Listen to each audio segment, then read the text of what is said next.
What's good, everybody? You're rocking with the best. This is GeekSet Radio. My name is Jut. As always, I'm chilling here with my main man, Danny. What's up, people? Danny, a.k.a. Newark Hip Hop. Alright, so always, GeekSet Radio is your number one stop for tech and pop culture. So we got some stuff that's hot off the presses this week in our tech segment. Samsung pretty much just got thrown in the bushes, bruh. Yeah, it was probably the single biggest tech story. I'm going to go as far as say it's probably the single biggest tech story in, not just recently, I'm going to mess around and say in history, just because of the effect this is going to have for cell phones and tablets from here on in. But yeah, for those that don't know, there was Samsung and Apple have been in the courtrooms for a while now. And yesterday was the jury came out with their verdict. And basically, Samsung infringed on a whole bunch of patents. And when I mean a whole bunch, I mean close to $2 billion worth of patents. Yeah, man, I understand why they did it, but I don't agree. I think the first thing off everybody's mind, and I'm just gonna throw this out here first, is everybody always wants to say, well, Samsung blatantly copied Apple. I don't think so. I think there's only so much you can do with a cell phone, first and foremost. You know what I mean? These dudes tried to fucking patent a shape. You know what I mean? Like, a shape and a movement. A shape, yeah, exactly. A shape. This should be industry standard stuff. There's only so much you can do with a phone. Like, it's got to be in a rectangle. I jokingly said on the collie, I said, man, everybody's gonna have to start making triangle phones now to avoid lawsuits. You know, it's out of hand. And you know, I keep saying over and over and over, and you know, regardless if I prefer Google, regardless if I prefer Apple, we're all consumers. And this doesn't do anything but fuck everything up. Because now, it used to be that to beat your competitor, you had to one-up them. You had to make a better product. Now you can just sue them. And this sets a precedent for everything else by taking everything out of the hands of engineers, out of software developers, and designers and things like that, and it puts it into the court's hands. And I don't like that at all. Me neither. And just for people that don't know, I'm going to just break it down real quick, a couple of the main patents which were fought over. I'm not going to go over the little technicalities of what the numbers or whatever are. But one was the bounce back patent. And again, keep in mind, a lot of these patents were for, they may seem like minor things, but again, they have a big effect on the whole cell phone ecosystem. The first one was the bounce back patent. And that's basically like when you reach the edge of a page or a screen, how you can't go any further and your screen bounces back to the middle. Believe it or not, there's a patent for that. The other patent, which Judd just mentioned, was the shape of the icon, the rounded corners. This was a rounded corner patent. Again, somehow Microsoft has the patent on this. And lastly, the third biggest patent was the edge-to-edge patent for the bezel. So those three, though, the bounce back, the rounded corners, and the edge-to-edge, which basically caused Samsung to lose a whole bunch of money. And what I don't understand is why. I mean, there should have been some type of negotiation. I know I read something where Samsung was offered a deal, but it was some ridiculous deal. Apple wanted like $13 or something off of every cell phone. Also, for those that don't know, Samsung was countersuing for, I believe, the iPhone 3GS and a couple of other patents, and they did not win any of those countersuits. But yeah, this is gonna hurt everybody from here on in one aspect. But in the other aspect, I'm hoping the good that will come from this is some more innovation from Samsung. Like, let's leave Apple behind. And people, trust me, this case was won by Apple because of the name Apple. Because I know I linked you and a couple of other people to the article stating about the jury. I don't get why this jury was not one composed of people that know a lot about technology. Yeah, it was a lot of experts. Ordinary people. Yeah, it was. I think maybe 2 or 3 people. Like, one dude was an engineer, and like one person was like a regular consumer that's had both devices, but like, why don't you get people that know the intricacies of these devices, that know software, that know these things? Because, I mean, yeah, okay, to the untrained eye, like I'm looking at the link right now on Engadget, it has the European version of the Galaxy, the original Galaxy. Mm-hmm. And they always do this, and it irritates me to no end. You ever notice when they show the side-by-side of these pictures, yeah. It's always with the app drawer open. Yeah. Or with a bunch of icons on the screen, but like, that's not the same. Like, these things are so simple. You know, what if Microsoft decided to put a patent on icons being on the screen the way they are, just like Apple's trying to do that? What if Microsoft did that and everybody had to pay dividends to Microsoft every time they did that? That means Apple would have to be paying out the ass. It'll be. These are industry standard things. Like, didn't they sue over pinch to zoom? Yeah, that's something else. And they did it on pinch to zoom on the three I mentioned before. I believe they got it on every phone they wanted. But on the pinch to zoom, they did not get it on every phone. But they still received it on I believe half a dozen phones or whatever. And again, I don't understand why. And the people that made up the jury, don't get us wrong, they were educated people. But why wasn't the biggest tech-related lawsuit case in history being handled by technology experts? Get some experts in there, not just regular people off the street. Because then this is the biggest case ever. Like, the impact this gonna have is like crazy. And again, the reason that this jury leaned this way, I believe, is because Apple is better marketed than Samsung. And the belief is to the general public, when you think of smartphone, shit, to a certain extent, when you think of cell phone nowadays, you think of Apple and you think of the iPhones. I had a cell phone before iPhone was even thought of, so I know cell phones came before. But I'm sure there's younger kids who you tell them the word cell phone and ask them what's the first word that comes to their mind, and they're gonna say iPhone, and they're gonna say Apple. That's the mentality. At least with cell phone. Now, when you think smartphones, that's totally Apple. Yeah, even for older people, you say smartphones, Apple's gonna be the first thing that comes to mind. So I think in that aspect, this case was handled unfairly. In that aspect, like, there should have been technology professionals, people from within the cellular industry, handling this case as far as the jury goes. I thought it was some funny shit, and I laughed, and I just really thought is that they sued over a front-facing camera when the iPhone didn't get a front-facing camera until the 4. There was like 3 phones before, if I'm not mistaken. I know the OG Galaxy in Europe had the front-facing camera because I had that phone. But, I mean, I guess it depends on when they filed the patent and things like that. But, I mean, it's a camera on the front. Like, are we really trying to patent that shit? And I'm tired of people saying, oh, well, what if you designed a car and somebody made the same car and they popped in a different engine in it? Wouldn't you be mad? I'm like, man, that shit happens now. Look at the Chrysler 300. That shit is a knockoff of a Bentley. Exactly. Or a knockoff of a Phantom, depending on what you want to see. And then a couple of years ago, Hyundai, was making cars that just look like the C-Class with the bug eyes and everything. Yep, so they y'all look like can the miss that shit. Yeah, I remember that. Like, this is not healthy. And people are like, oh, this is a win for Apple, whatever. This is not healthy. I think the repercussions, to a certain extent, are going to be felt, and I think it's going to hurt Apple, because Apple doesn't. I've said this before, and people have given me shit. Apple doesn't innovate like that, and you guys are going to see it when the iPhone 5 comes out soon. Apple does not innovate. And this is good because this is going to force Samsung to go ahead and innovate, and all these other Android manufacturers. I hope they're looking to a certain extent. Keep on innovating. We have the specs. We were way ahead of them when it comes to specs, but let's do some body work now. Yeah, I agree. And I guess time will tell. We'll see. I think Samsung's going to appeal it. And then I was reading an article last night that it said it might be months or even years before any money exchanges hands.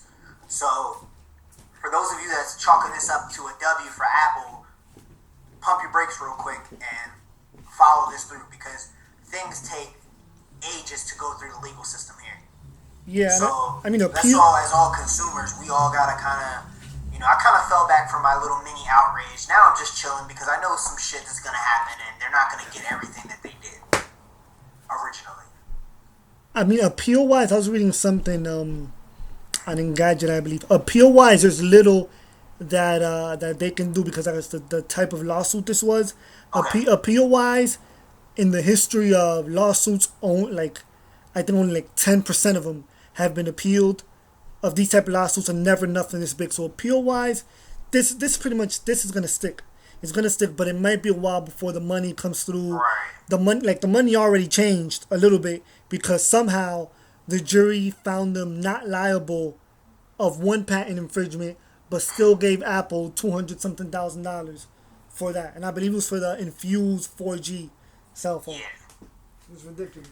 Another thing, just a little nugget of information, and I don't think I talked to you about it, but I kind of want to just break this up, just kind of moving away from the original subject. But you think this is going to affect the partnership that Samsung has with Apple? You know what? Before today, I probably would have thought, yeah, but I'm reading up on that, and from what I've learned, that division of Samsung is like totally separated from everything else. Okay. So again, they're probably making money. Money's money.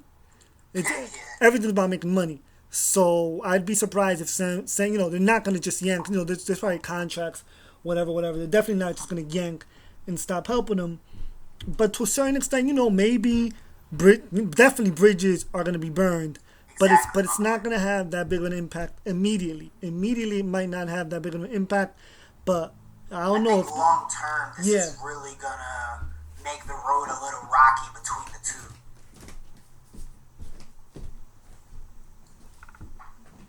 But moving along off of that, I mean, it's pretty cut and dry. Right now, all we can do is kind of sit and wait. But we got one company that's been sitting around and waiting for way too long. Blackberry. They are the tortoise in the race, except I don't think they're gonna come back and win. Yeah, Blackberry's about to fall down to number 3. That's the prediction by November.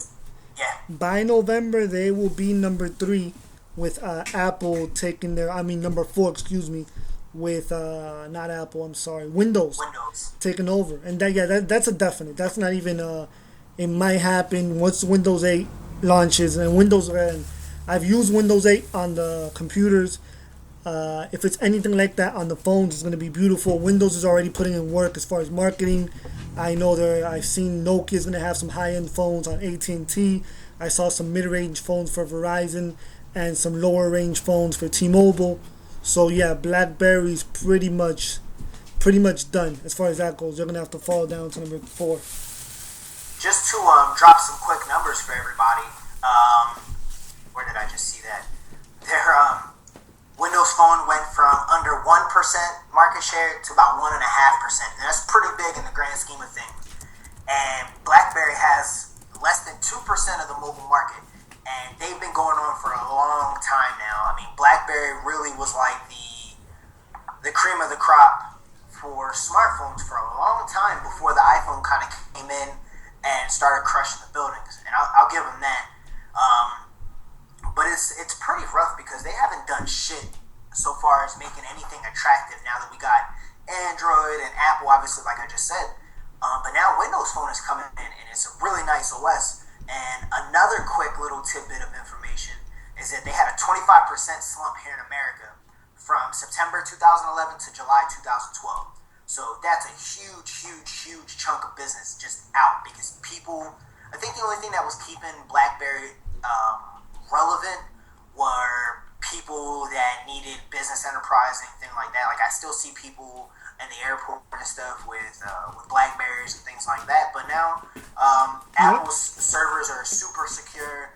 Android's getting better with secure email and things like that. And even Windows Phone is doing really well with that. And I think more people are on the business side of things are going to start to transition from BlackBerry to Windows Phone in the office because you can integrate Microsoft Office things. I mean, being able to have all of your spreadsheets from work, all of your PowerPoints right there on your phone. You can make quick edits and things like that and still save them on the cloud. Like, that's going to be huge from a business standpoint. So they're really going to leave these guys in the dust. It is, and the thing is, BlackBerry has fallen off so much. They fell off like mace. When you hear, listen, when it's like, when's the last time you heard any exciting news coming from BlackBerry?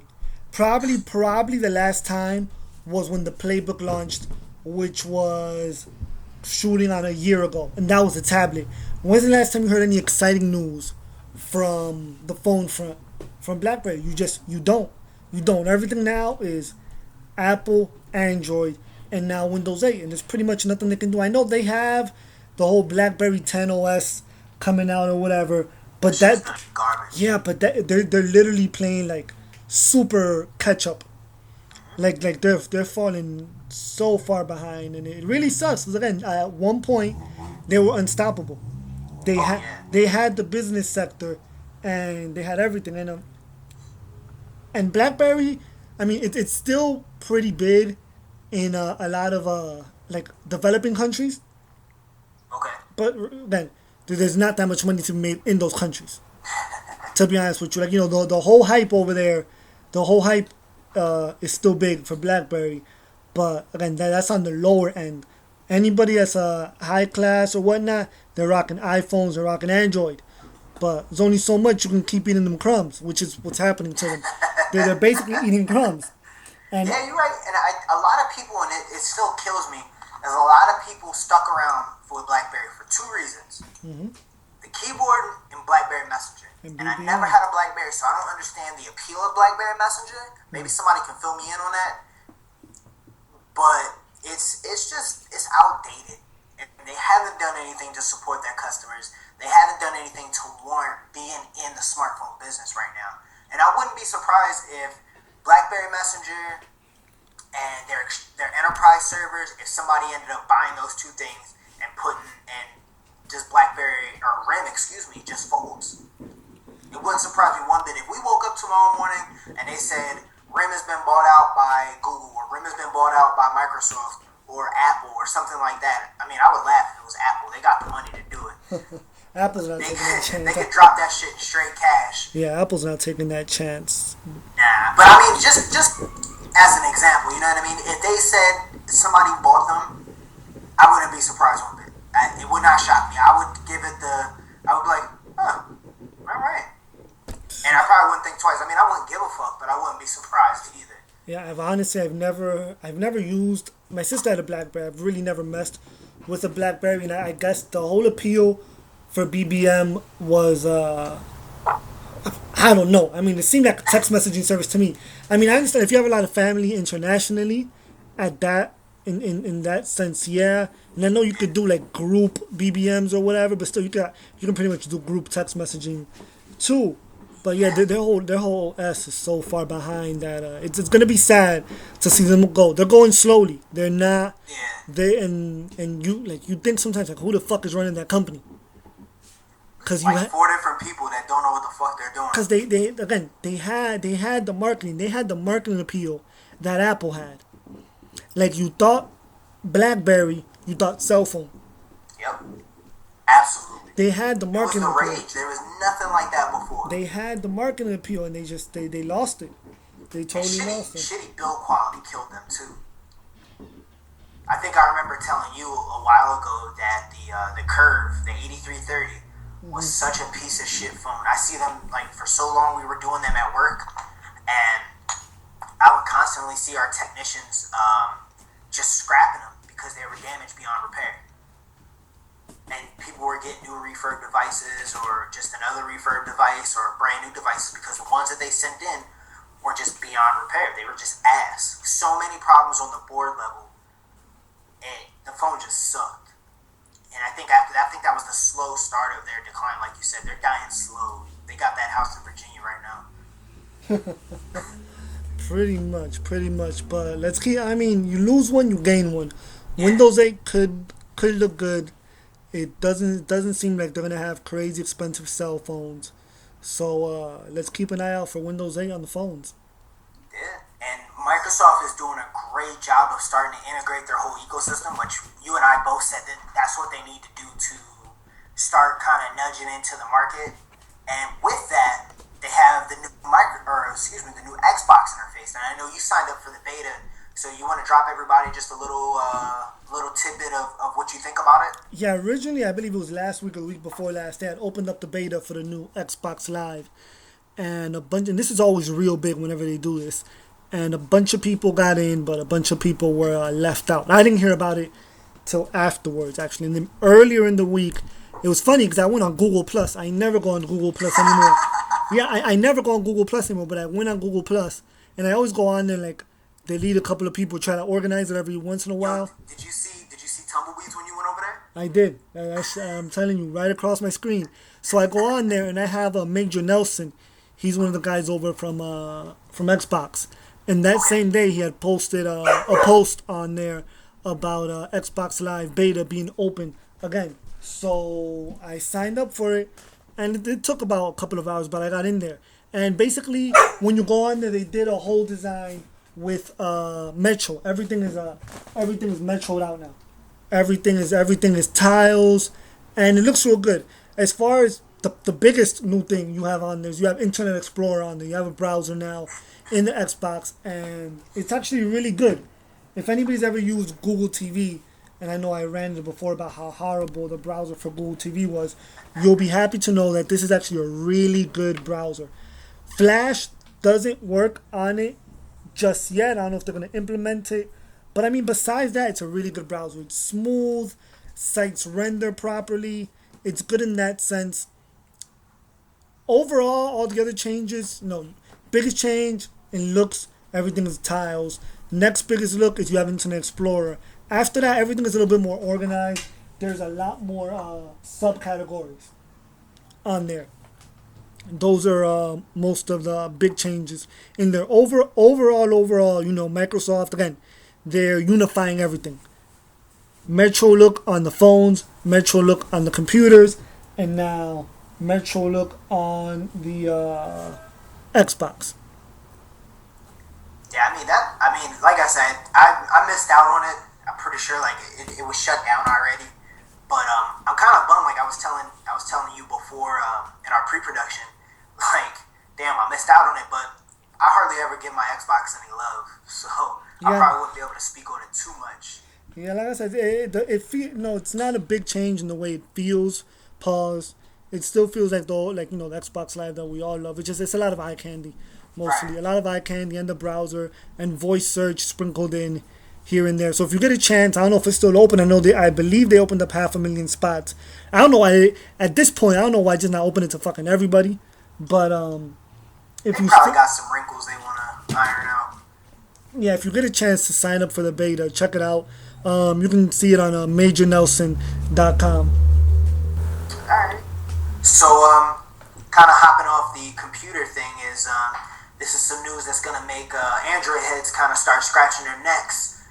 There's some rumors floating around out there, Danny, about the new Nexus device. They're thinking, and this is just a rumor right now, but I can't say that I'm impressed by this rumor. I don't think that it's going to be anything big. For those of you that haven't seen it, the rumor is, just throw out some specs for y'all real quick, is the 4.65 Super AMOLED HD screen, a 1.5 dual-core processor, 8 megapixel camera, 1.9 in the front, 16 gigs of onboard storage, and a cool thing is that the Nexus device haven't had it before, is on our external storage, so you can put your SD card in there.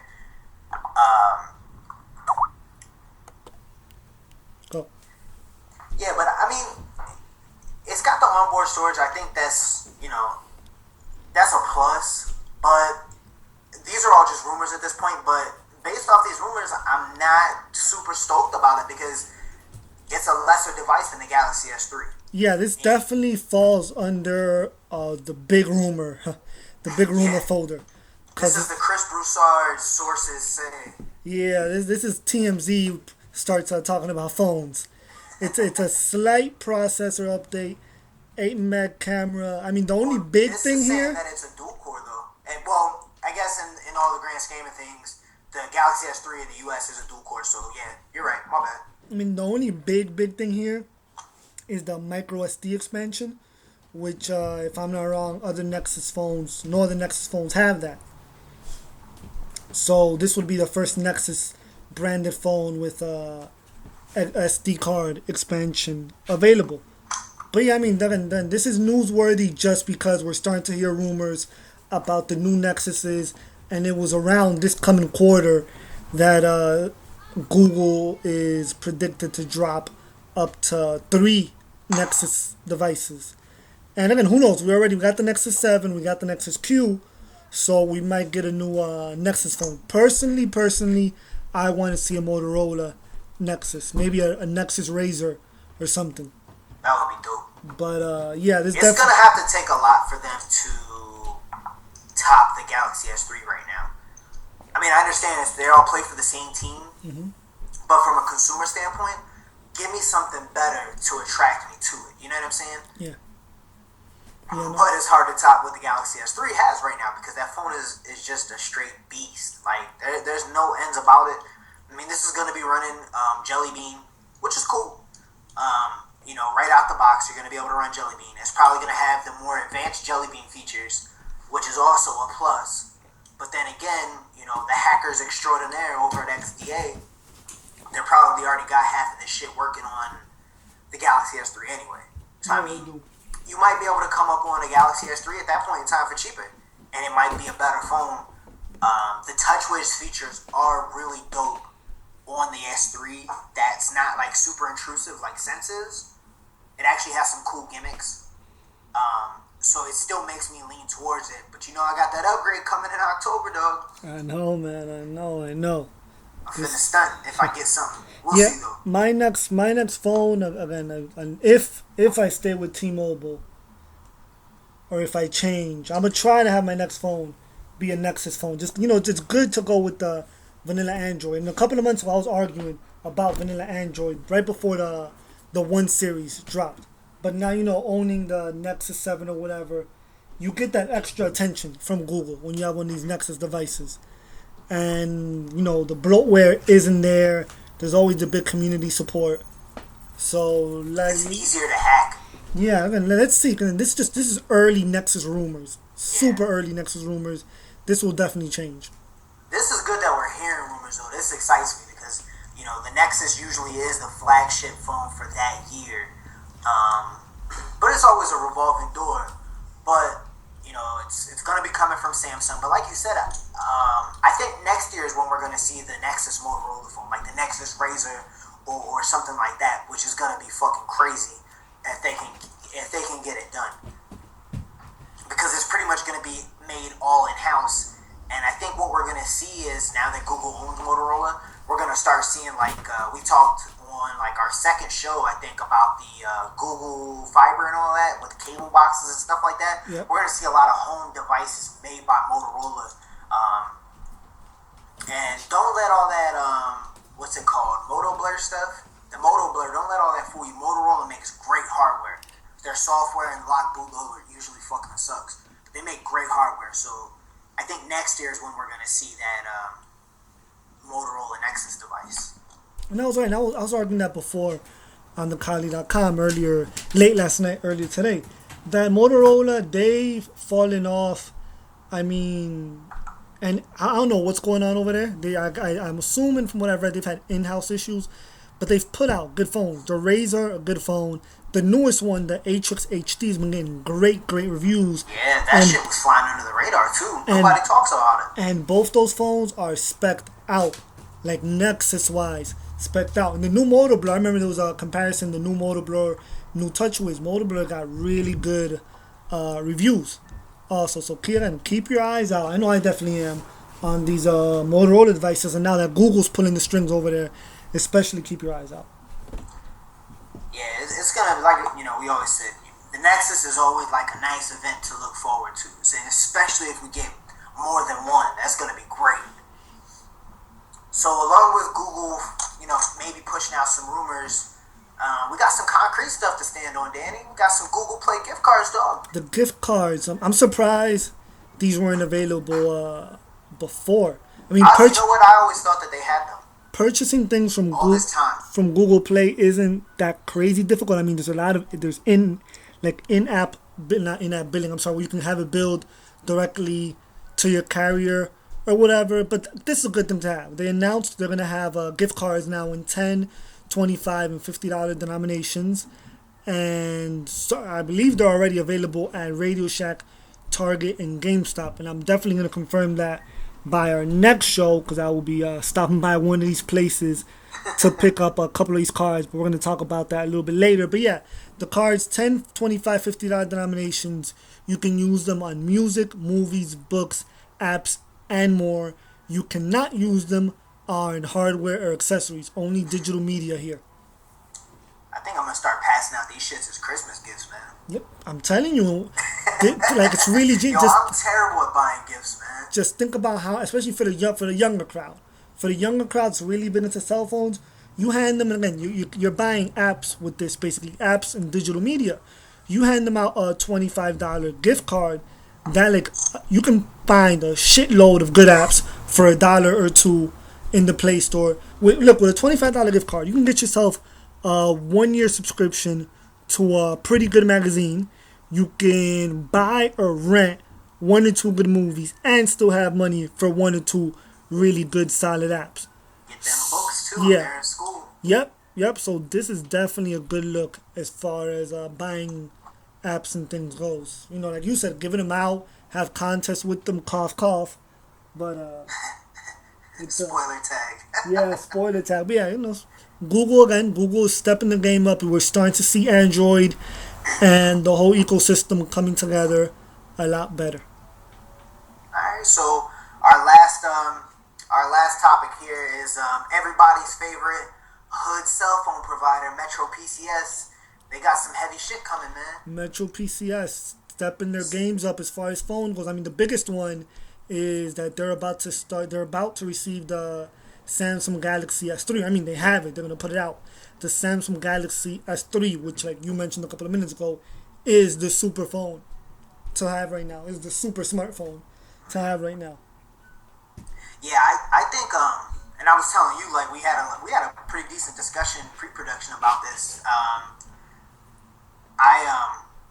You know, for those of you that don't know, I work with in cell phone repair and logistics and things like that. And one of the things that you guys on the smaller carriers, I know a lot of you guys like to save money. This is a nice piece of information for you, if you might not know, is basically there is a federal mandate that states that the smaller carriers, within X amount of days from a big cell phone's release, the smaller carriers have to receive that same phone. We work with a lot of smaller carriers at my job. Like, there's a small carrier called Credo, and maybe 1 or 2 of you have heard of it. I don't even know where it's based out of, to be honest with you. But they backbone off of Sprint's network. And here, for the last maybe 3 months or so, 4 months, they've had the Galaxy S2. Now they're getting the Galaxy S3 coming in, if I'm not mistaken. So you guys on the smaller networks, and you know, I might even do this too, and start to go to the smaller networks if I'm going to be able to get these high-end phones like Metro is right now. And the other thing that Metro PCS is doing that I absolutely love, and Danny, you and I have talked about this for a long time, actually going back to when we used to write for J Murder's site, voice over LTE and voice over IP devices. Metro has their LTE network, so now it's going to be voice over data. And I think this is a step in the right direction. This is awesome. Yeah, definitely. It definitely is. I mean, Metro, before it used to be Boost, now it's Metro. I was mentioned before, it's a Metro. Boost and Metro are separate. Yeah, no, I'm saying that before Boost used to be the big. Okay, my bad. Used to be the big secondary carrier. Now it's Metro, and the whole lineup. This is not the Samsung S3. They released the LG Motion 4G, which is getting really good reviews all around. It's a 4G phone. They have a couple of lower ends, which is a CoolPad and ZTE, but they're all 4-inch, I believe, 4G phones, all 3 of them. Which is, before the thing that used to bring people to Metro and Boost was you had these cheap plans. Both cheap plans really came cheap phones, so you were making a sacrifice. But now it's like, you're no longer necessarily gonna have to make that sacrifice. Now you can have the S3 or the other 4G 4-inch plus touchscreen phones without all the headaches that may come with signing a 2-year contract with one of the major carriers. Yeah, the only bad thing, and if you want to call it a bad thing, you just gotta put some more money up front. Obviously, they're not gonna give you these phones for $200. A lot of them you have to pay for $300 and $400 for, but or just purchase the entire thing outright. But Metro got plans for like $30 a month or some shit, don't they? They have you can pretty much have a $55 unlimited everything 4G phone. So Yeah, I mean, and you save money in the long run. I've read a couple reports about this too. Like, people don't know, with these smaller carriers, yeah, you're paying upfront for your phone, but in the long run, you're saving money by doing that. Yeah, I think a lot of people are going to start flocking towards the smaller carriers just because of the prices. And especially now, like I said, you can get these nice phones and you can still save money.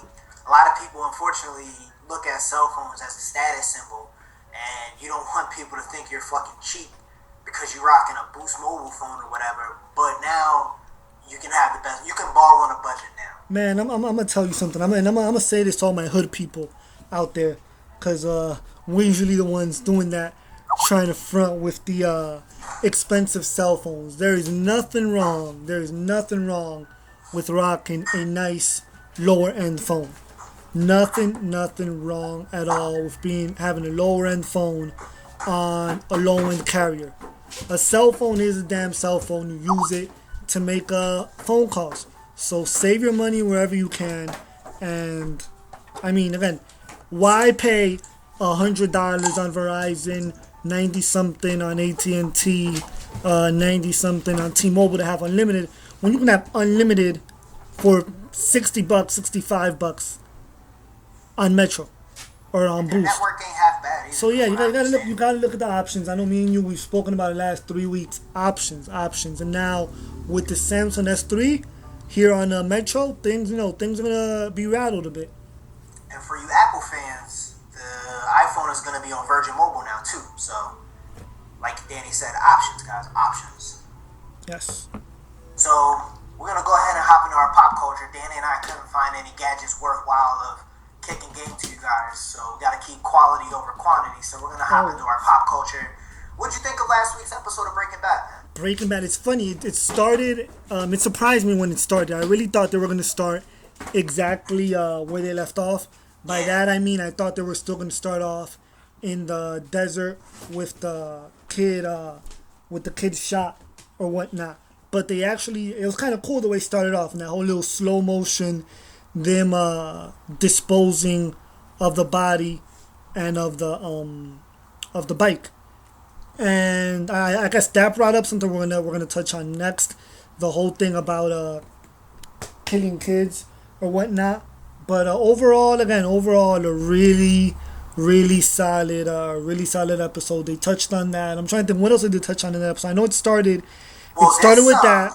Oh yeah, I the remember. cold opening. But the big thing right now is now Mike started picking up that tail, and Mike's not having that right now. The DEA is watching him, and he wants out. They tried to broker a deal, and Walt's not trying to budge. Now we're going to start to see that power struggle more so with Walt.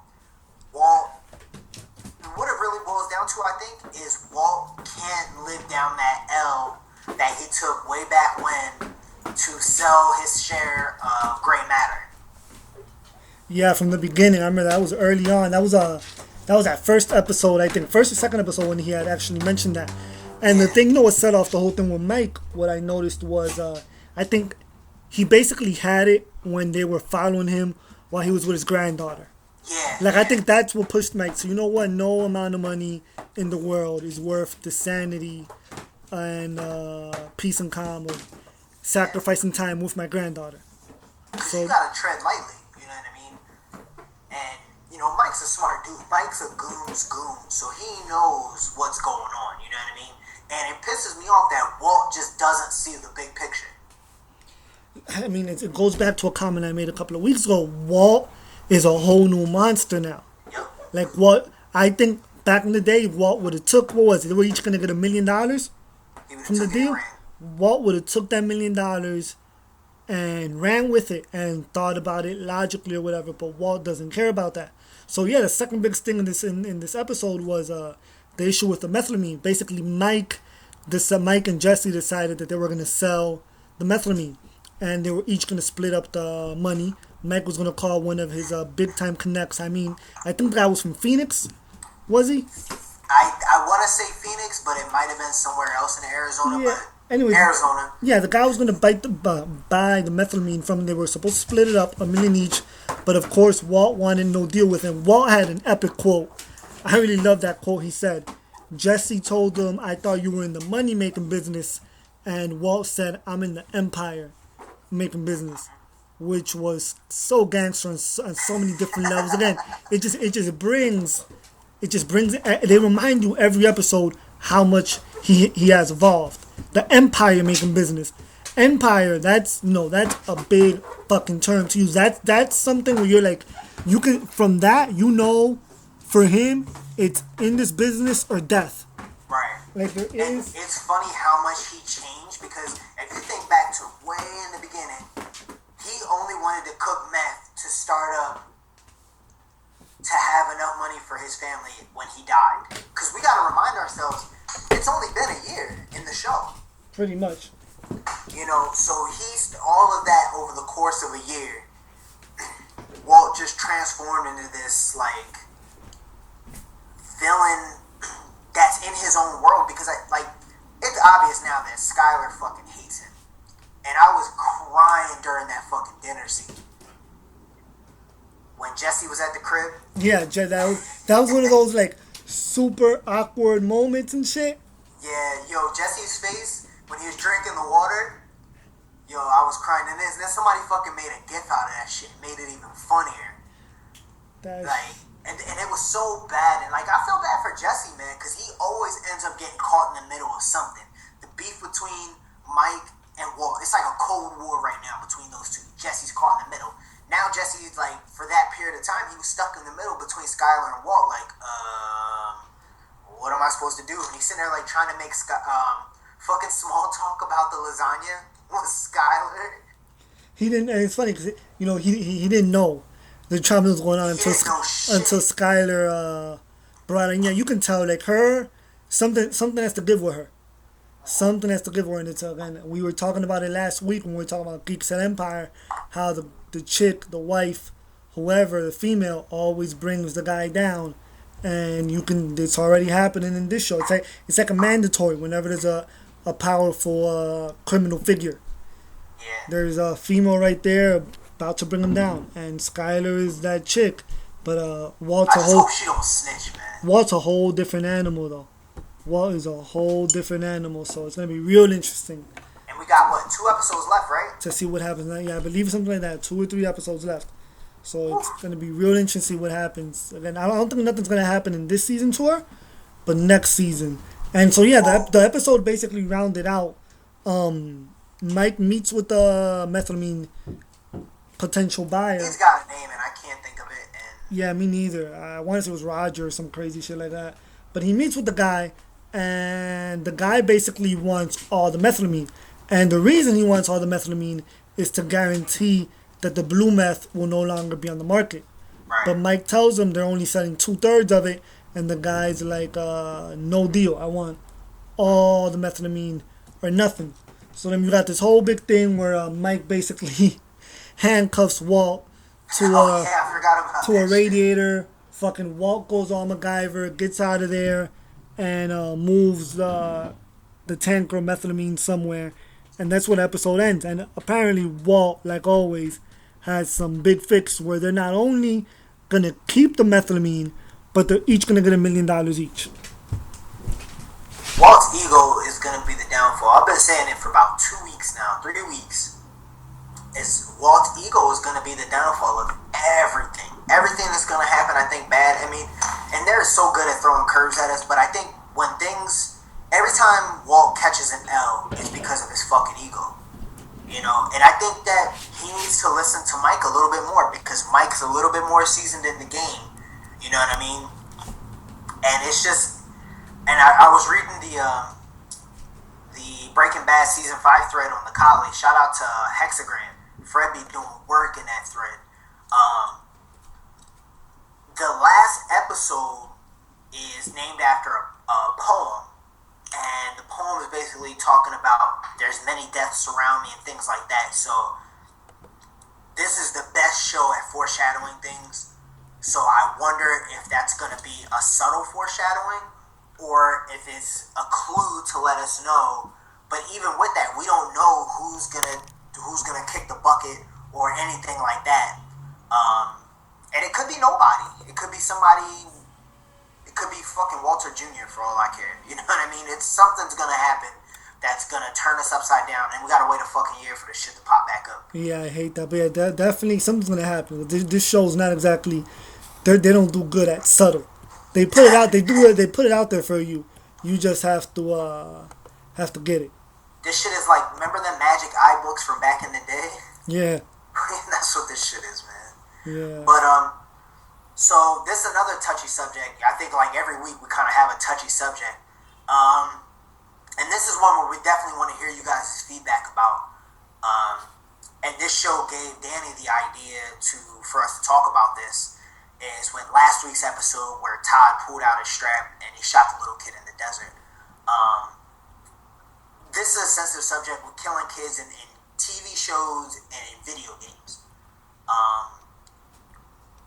It's pretty taboo. Especially even now where violence on TV is pretty much the norm. I get turned sideways about it. It kind of makes me uneasy sometimes. Especially when it's like last week's episode where it's just straight cold-blooded murder. You know, it kind of... I really don't know how I feel about it. The thing that got me about the way they killed this kid in the past episode or whatever, in the 2 episodes ago, was that he just did it. There was no like thinking about it. It was just so like, hey, let's just pop a kid, like normal or whatever. And I've seen movies where kids have gotten killed. It's usually and there's usually they try to make it artsy or something cinematic, but it's usually not as cold-blooded as this particular scene was. And I don't know. I think, and keep in mind, Breaking Bad is a big show. I don't know demographically how it is, like what age groups watch it or whatnot, but I mean, I think it censors people to a certain extent. It desensitizes them. I'm sorry, to a certain extent, and it didn't bother me because I've seen way worse shit like that, unfortunately, online and in fucking and in real life. But I'm just saying, online in real life is different than TV. Yeah, no, definitely. But I'm saying, I feel what you're saying. I mean, I know they don't allow. Like, I'm surprised they don't allow. And Breaking Bad is on regular TV. I mean, it's not it's not HBO or whatever. Like, they push the limit with the cursing a bit. They're not really big on sex or whatever. But I thought being on the channel that they are, that the killing of the kid wouldn't have been shown. Yeah, maybe it would have happened. Like a cutscene. Yeah, exactly. In normal TV, it would be he pulls out the gun, they cut to the kid, cut back to the dude. Like some cutscene, you hear the trigger, and then the kid's laying down. Like you don't see the bullet hitting the kid, and he's falling off. Yeah, you know what I mean. It usually would show say Jesse's face when he's like, "Oh shit," it would see that. Not the kid falling, or even like the way they disposed. They would have shown it like the way he disposed. They would have shown him pull out the gun, and the next scene would have been them disposing of the body, like they did in this episode. And I found it interesting the way they did the disposal. I don't know if you caught this. Like they meticulously took their time taking apart each piece of the kid's bike. I think that was more to make it fit.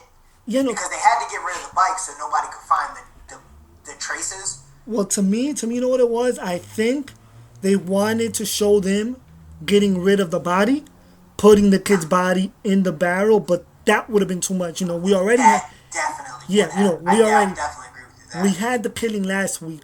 We're not gonna show you the disposal of the kid's body this week, but we're gonna show you symbolism through the taking apart of the bike. Right, because you And can see, okay, me here comes the personally, tires, here yeah, comes the frame, here comes exactly, the kid, but without the kid. exactly. Me personally, when they were taking apart that bike piece by piece, I was seeing it as them taking apart the kid piece by piece. Yeah. So like I said, that it's a there's a couple of touchy subjects when it comes to TV, and I think the most touchy and the most taboo of them, pretty much is at this point is children getting killed, and they went there to a certain extent. Yeah, and I mean, I'm not offended by it, so I just want to kind of get that out there. You know, I don't know how I feel about it. I'm sometimes uneasy about it, but at the end of the day, I know it's not real. I'm not one of those people that gets his panties in a bunch about, you know, stuff that you see on TV, because I know it's somebody writing something. It's not real. Plenty of worse shit, like you said, in real life happens every day. Like that old joke that we have on the college, like people die every day, B. Like, but it's true, you know, and I don't necessarily mind it if it's done, and it sounds kind of corny, but tasteful. You know what I mean? And if it's good, it's a good part of the story or things like that. Because if we look back to last week's episode, I know we keep using that as a pivot point, but that's good for the story. It wasn't just some mindless, like, oh, we gotta kill this kid, whatever. Like, I would be more bothered if it was like a kid was being held hostage and the kid tried to run away and the kid got shot. You know, something like that. I would be more disturbed by that because it's a little bit more sadistic than a in the moment, quick reflex. You know, and even Todd says he felt bad about it. I think he's a couple beers short of a six pack. Yeah, the way he pulled out, I mean, his explanation or whatever, he was trying, you know, Mike said it. Mike said it was a whole front. I think he was trying to come off extra hard. Yeah, he was trying to impress them. That's what he was trying to do. He was trying to come off extra hard. So, but yeah, there was no holding back on his thing. Now, this doesn't bother me in video games nearly as much as it does on TV. Oh, yeah? Yeah, I don't know. I mean, maybe because I haven't experienced it, because, like, I've never been in a game where a kid had to get killed. Like, I play Call of Duty, I play Grand Theft Auto, where... Can't you do it in Grand Theft Auto, though? Can't you, like, just kill random people? Yeah, but I don't think they have, like, children on there. Oh, yeah? I mean, maybe you could ascertain that there are children somewhere, but it's not directly in front of you, you know what I mean? Yeah. So I don't know. It doesn't... I don't know, maybe I'm just desensitized to it in video games because I've seen it all in video games for the most part. But I'm not one of those people that believe that video games are an extension of what you can't do in real life. I see video games as strictly entertainment. Me too. Me too. I don't think I've ever, the closest, like, controversial thing I've come across is, like, I remember a couple of Call of Duties ago, when they had the whole airport scene. Modern Warfare 2. Yeah, they had the whole airport scene, and that wasn't even that, like, that wasn't that crazy to me, to be honest with you. I disagree. I thought it was crazy because, like, but, you know, my views of violence are different. You know, I was in the military. I have seen and heard things, you know, that are on that scale. And just for the overall part of the story, I thought it was genius to set that up from a story point wise. And it's no different than something you would read in a book. But I guess maybe just to see people, like the first time I saw it, I was like on some like Weebay shit. Like I was like, oh. But then I'm like, damn, you know, and then I took it for what it was. A part of the story, you know, part of the story. Definitely. And I think kids affect people even more. Because, you know, a lot of people have kids. So it's one thing to be somebody that doesn't have a kid and be like, oh, it's just a fucking kid, you kill him. But, like, if you're a parent, I'm not a parent, but a lot of you guys don't know, I work with kids. I work with kids in that age group that kid got killed. And even to see that, you're like, fuck, man. Like, you know, it's pretty tough to watch. So, you know, we want to hear from you guys. Drop comments either on the threads, on any of the links where the videos are at. Tell us how you feel about let's get these computers puking about this subject, guys. Like, about how kids this is your chance to really let us know. You guys do a pretty good good job of giving us feedback about the show anyway. But this is a particular subject that we're asking everybody to reach out about, because this is probably our most serious subject that we talked about. I know we kind of talked about the Penn State thing and everything like that, but this is something that we want to see how everybody else feels about it. So definitely hit us up, and we always let you guys know where to find us. We definitely want to get this popping off and see what you guys think about it, see how you guys feel. If you agree with us, if you disagree with us, definitely please let us know. So I guess, are we really lightening things up with our next topic, man, or are we kind of bringing it down on everybody who looks at this dude as a hero?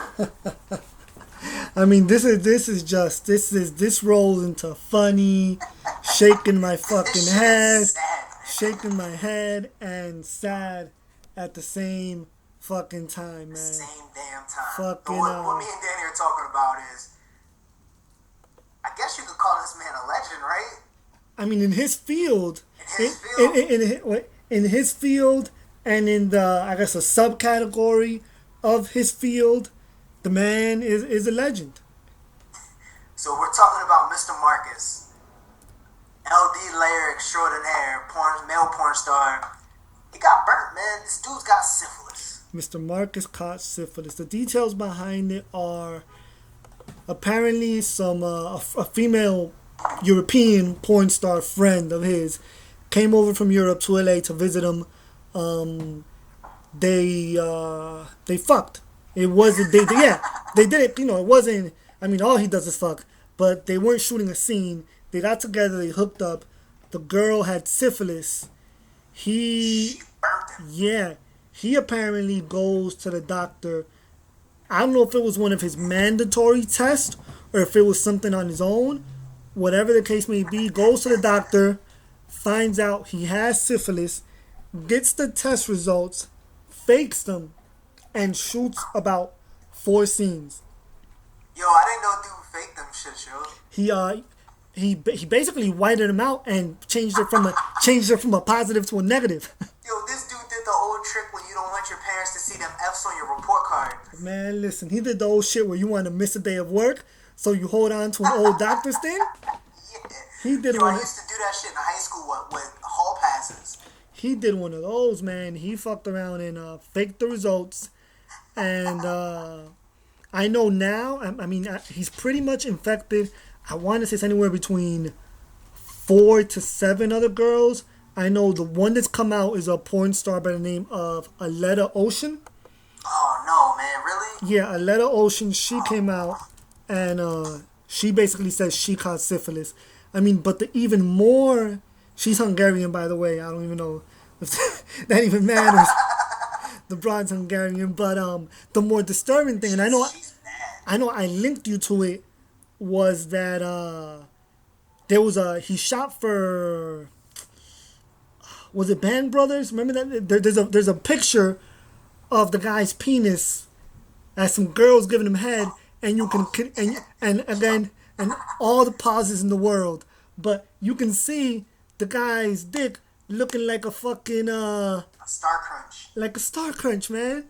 Yo, they were cooking on that. Like a Nestle Crunch. I mean, literally. Like, I don't know whoever filmed that particular movie, whoever developed those pictures.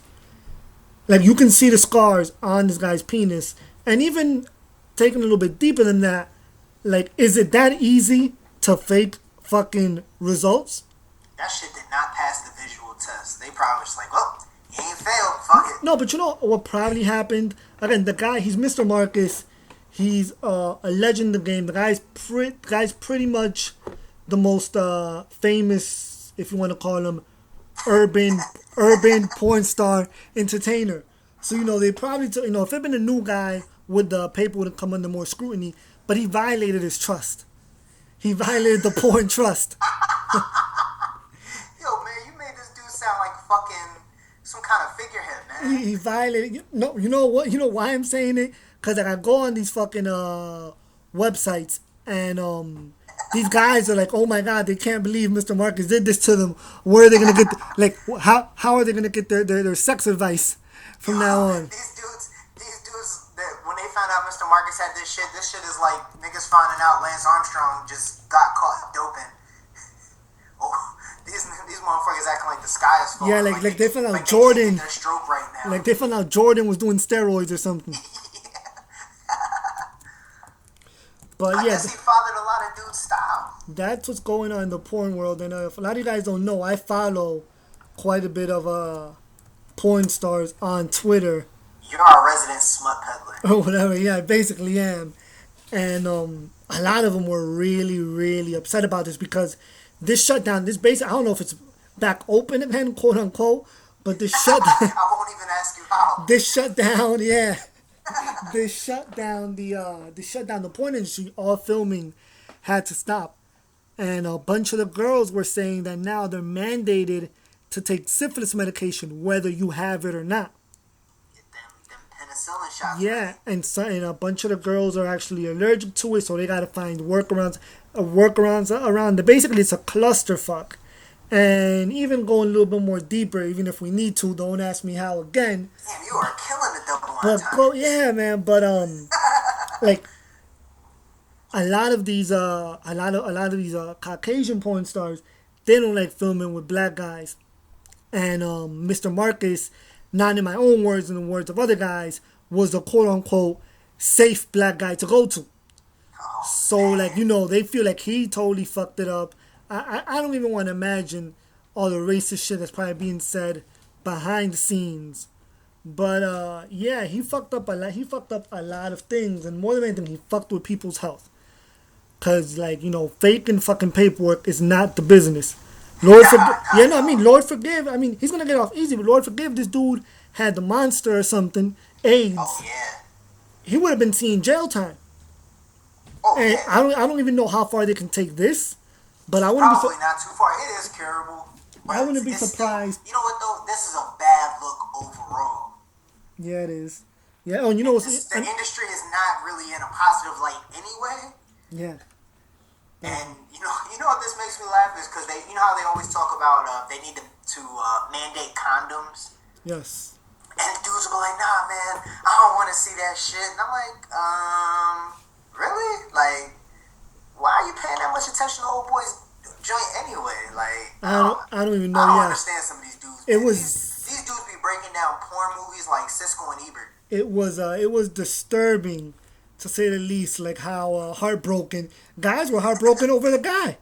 Like they weren't even worried about the fact that some of these badass porn females might not be filming anymore. And I know a couple of girls that I You follow. heard my reaction. Yeah, a couple of the girls that I follow on Twitter straight up said they're gonna just be doing only all lesbian films for a while, or they're just gonna stop filming They for better a do while. them solo joints. That's the only way you can be safe. That's what they're gonna do. But yeah, and the other thing you just mentioned about this being curable, allegedly he, and this is just funny, he had the European stem of syphilis, which is, I shit you not, which apparently is stronger and doesn't react as well to the medicines. So yeah, you know, shout out to all my porn star friends out there. Stay safe in porn land.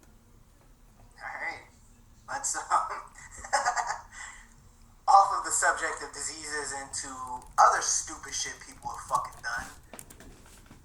Tony Farmer, 18 years old, high school basketball player, collapses in court, yo. Now, for those of you who aren't familiar with this, basically, the kid was a very highly touted high school basketball player in Ohio, and he basically beat the shit out of his girlfriend in an apartment complex.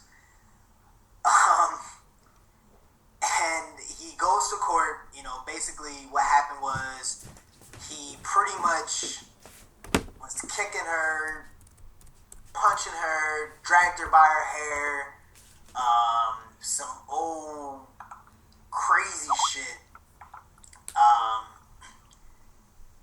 That was really, really fucked up anyway. Yeah, But anyway, dude gets arrested, goes to court, gets hit up with aggravated assault charges, kidnapping, and the judge started handing down them sentences, and he caught the woos real quick and collapsed. Yeah, I mean, there's a couple of aspects to the story. I mean, when, you know, the funniest thing is, like Judge just mentioned, the kid, he's 18 years old or whatever, allegedly a good kid before this. The kid collapsed during the sentencing, but there was some controversy because people felt that the judge was too harsh on him. But trust me, you guys can go either on a World Star, which I don't always advocate, but it's probably the easiest place to find the video right now, or Google it, and you'll find. I got the video right now. I can drop it on the show description. All right, we'll drop it in the show description. You can see, like, the kid puts a beating on the girl. Like, he put the paws on her. Yeah, the kid puts a beating on the girl, and the girl wasn't no like, oh, the girl swung on him or nothing. The girl comes off the elevator and gets clocked, just straight up gets clocked. And the kid's 6'7", 220s. Like, he's a big motherfucker. He's 18 years old on a birth certificate, but he's a grown-ass man physically. So, yeah, like, this brings back the controversy of young, athletic minorities who get caught up in some bullshit, which happened to this kid. And me, for one, at first, when I just off the title alone, I was like, man, this probably messed up. It's gonna be one of those fucked up ass stories where the girl provoked them or whatnot. But once you start reading the details of this story, you can see that the 3 years he got was pretty much deserved. Because this kid, I mean, he was gonna have a pretty smooth ride. He was the next big thing in basketball. And he totally fucked up with this. There was no need for him to do this. Like, the kid just star. I was telling Jump before, like, he probably had women on deck everywhere. Like, why risk everything? Literally millions of dollars potentially for the future. And he's pretty much done. Even though he's only 18, he only got 3 years, which I wouldn't be surprised if out of those 3 years, he only does like a year and a half or something and comes out on community service. That's gonna fuck up his college time. Yeah, I mean, he's pretty much done. But more than anything, that's what he's gonna be remembered by. That and the fact that he fucking passed out when he found out. I mean, I hate to laugh about that type of shit, but you know I'm always the one to laugh about some inappropriate shit. I mean, he deserved that shit as far as I'm concerned. I don't give a fuck. Like, I don't know. Like I was telling you before we did the show, man. Like every year it seems, you know, just like you said, he had girls on deck probably. Every year we see a dude that's a college star, a soon-to-be college star, fuck it up over some stupid shit, whether it be smoking weed, drinking and driving, or, you know, fucking with some girl that they shouldn't have been, or mostly that's what it is, fucking with some girl in one way, shape, or form that they shouldn't have been. In this case, he was putting the paws on his girl, and in some cases, it's these dudes being at the party and being in the wrong place at the wrong time. And before you guys start pulling the race card, y'all need to watch the video before y'all make the race card, like Danny said. This shit is brutal, no matter who it happens to. He could have been the fucking Pope for all I care. Yeah, There's no amount of defending. And dude, if he passed out and fucking lumped his head up, I don't give a fuck, because he deserved that shit. So he knows what it feels like to be popped in the head a few times. And you know what happens, like, and what maybe happened with this kid is, he probably felt because of his basketball talents that he was untouchable. Because the second part, I'm glad you brought that up, because I was really gonna say that these guys really feel that way. The second part to the story is not only like when the original attack happened, this kid actually made like it was either $10,000 or $100,000 bond or whatever. He was out of jail, but this genius decides he's gonna go and send the girl threatening text messages. Like that added, who knows? That probably added a whole year and a half to it. Oh yeah, you can get all kinds of crazy charges just for threatening somebody. He broke the restraining order part. I'm sorry, that's what I had to do by contacting her. He violated the restraining order. So that they took him back to jail for a couple more months. Like just a whole bunch of bullshit, which could have been avoided if he had been more level-headed. Yeah, and I always say these kids think that nobody can do anything to them, that their shit don't stink because they are the star of their town. They're the big man on campus, you know, in more ways than one.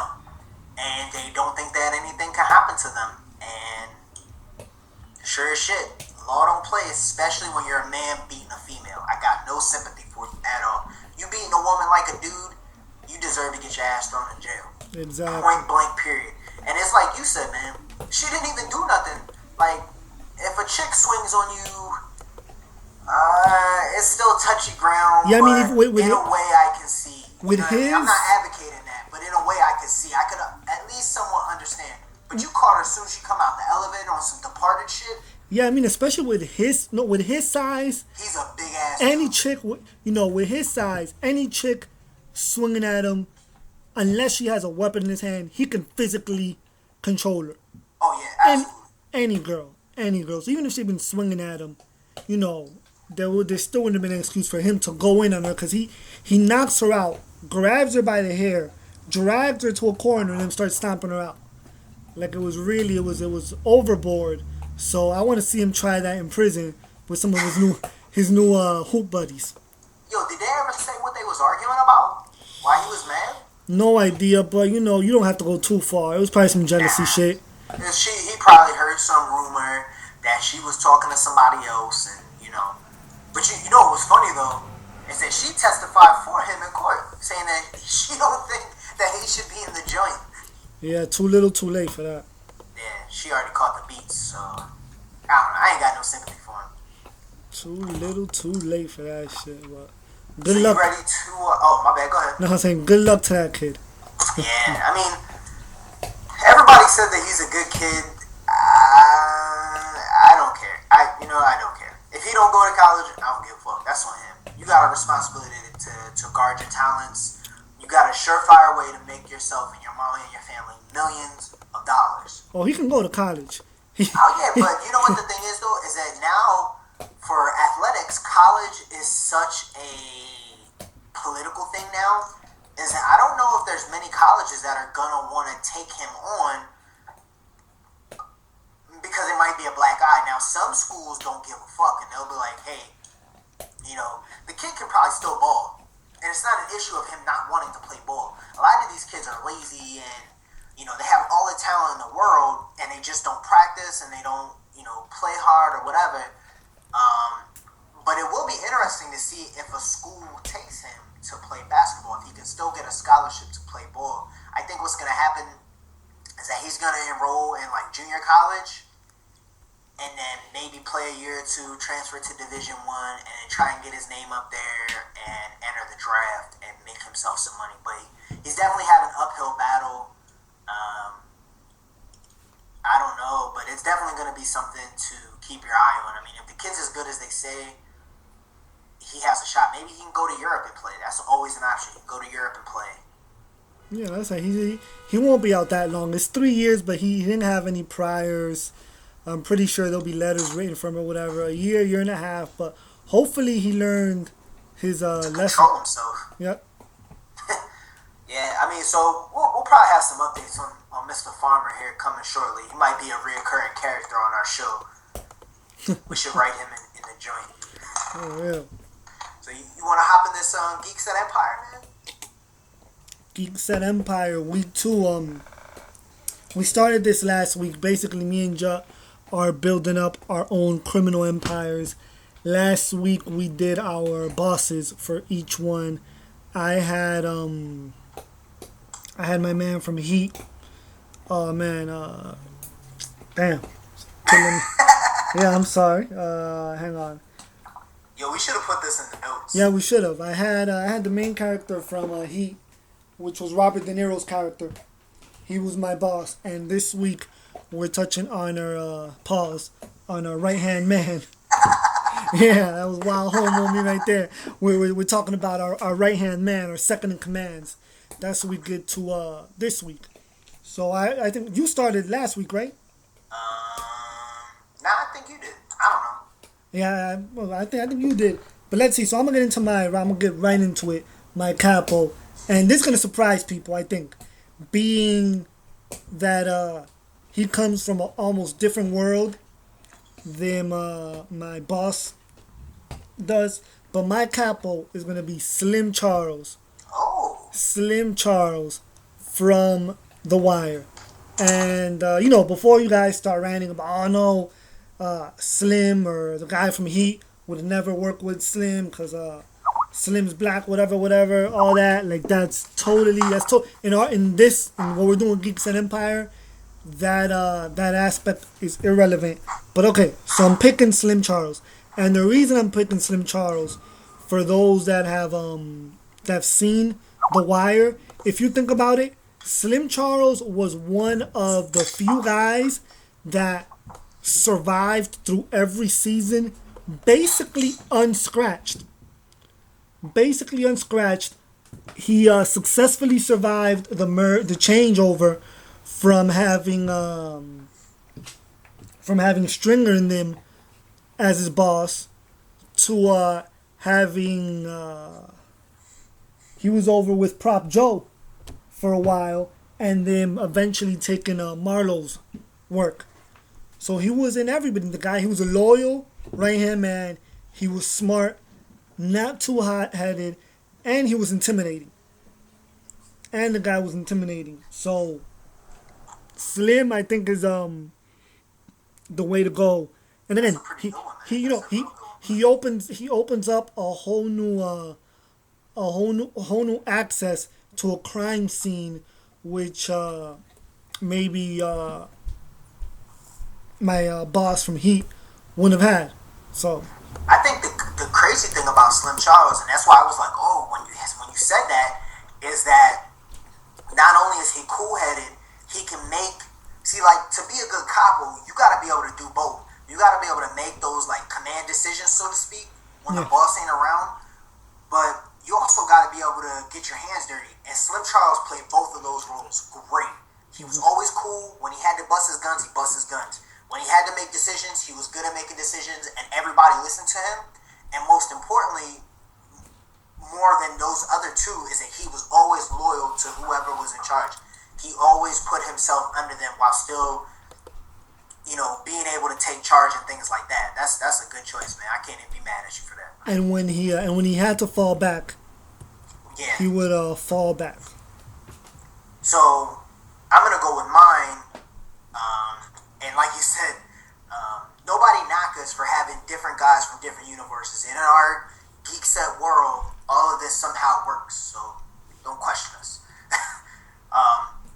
So this might shock a lot of you guys, and I'll explain why. But a lot of it's for the reason that I just said a minute ago about Slim Charles. My second in command is going to be Jax Teller from Sons of Anarchy. Wow. Jax. If you think about it, Jax is a smart motherfucker, first and foremost. And he can be muscle and he can be leadership. He can be both. Everybody seems to always ride behind Jax. He always makes the best decision for the team, for the club, for the gang. He always makes the best decision for everybody. Whether or not he doesn't always agree with what the boss says, but if he knows it's for the better of everyone, he'll go with it. He's not afraid to speak his mind, and he knows when to fall back, like Danny said. He plays both roles excellently, and he would always get his hands dirty. He would rather put himself in a bad situation than put his guys in a bad situation. And that's why I always respected Jax. And a lot of you guys might not think that he's loyal because of the whole shit that went down with Clay, but Clay's a fucking greaseball scumbag.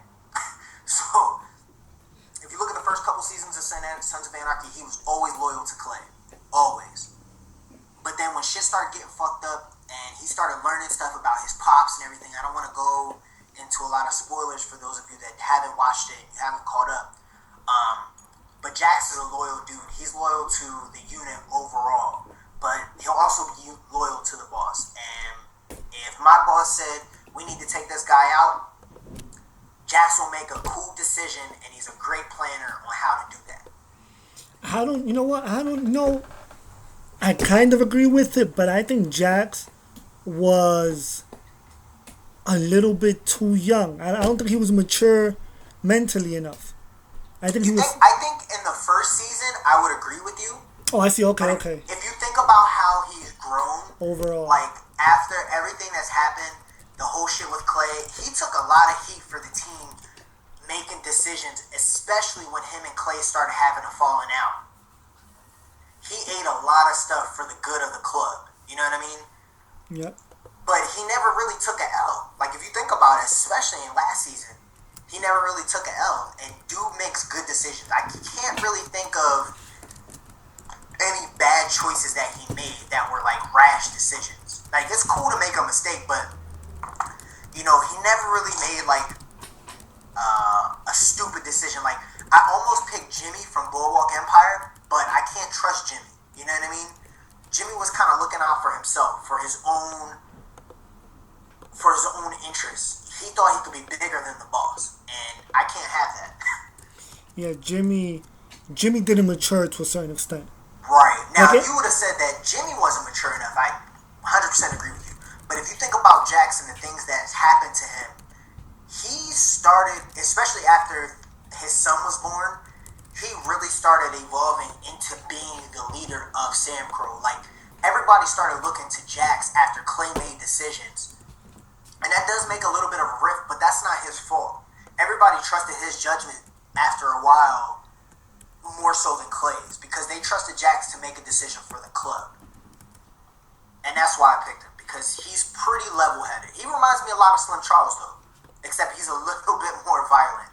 Who, Jax? Yeah. Yeah, he definitely is a little bit more hot-headed. Yeah, but it's crazy because, like, his hot-headed streaks are always for good reason. Like, he knows when to flip that switch and when to not flip that switch. I can't think of he spazzed out a couple of times, but it was all for a good reason. You know what I mean? But Slim's more of a laid-back, hands-off type of dude. And Slim Charles could easily be a boss. That's his mentality. And I think Jax can be a boss, but he's like he's more like I'm going to get in the dirt with my guys type of leader. You know what I mean? He's a very participating leader instead of a delegated leader. You know what I mean? And something about Slim Charles real quick. I mean, this doesn't affect my decision or nothing, but Slim Charles, the guy is really a gangster.